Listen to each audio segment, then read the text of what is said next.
Hi, this is Jill Osborne from the Interstitial Cystitis Network, and I'm here today to talk about coffee. Are you desperate for a cup of coffee? Is your IC preventing you from having coffee? The great news is that there are some options that you can try that will still give you that great satisfaction of having a warm drink in the morning. Now, we have a rule when somebody has active IC. We want you to start off with the mild stuff that we know is going to soothe your bladder and then slowly work up to things that might be a little bit more irritating. So let's talk about that for a moment. Anytime you're having a flare or symptoms, the first thing we want you to do is to drink water. There's nothing in water that's going to irritate your bladder, unless, of course, it's highly mineralized. But for the most part, a nice glass of water, hot water with honey, hot water with sugar is bladder friendly. You can do hot milk. You can go to Starbucks and get a Starbucks steamer with hot milk and a little bit of flavoring. Again, that should be perfectly fine if you're having an IC flare. The next thing you want to move to are some of the low acid herbal teas. For example, chamomile tea, peppermint tea, or you can try Celestial Seasonings roasted carob teas.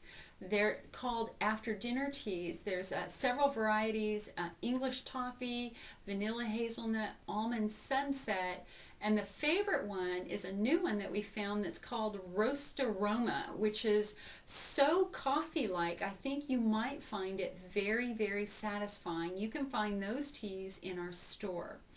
Now, if you do well with the teas, try the herbal coffees. Now, they're definitely an acquired taste. The most common brands of herbal coffees are Pero, Cafix, Caffree, Roma, or Teecino. I tend to find them a little bit on the bitter side, so be prepared to use a little bit of milk or a little bit of cream if you go that route. Now, if you do well with those, the next thing that you can try is a true low acid coffee. These are real coffee beans that have been processed to be very low in acid. The two companies that make it are Euromild and Puroast. We have low acid decaf and low acid regular, but of course we want you to try the low acid decaf first. Why? Because caffeine will irritate the nerves in your bladder. So we want to stay away from things that are caffeinated. Stick with the decaf when you try this again for the first time. But remember the rule, if you're having any symptoms at all, you need to go back to the basics.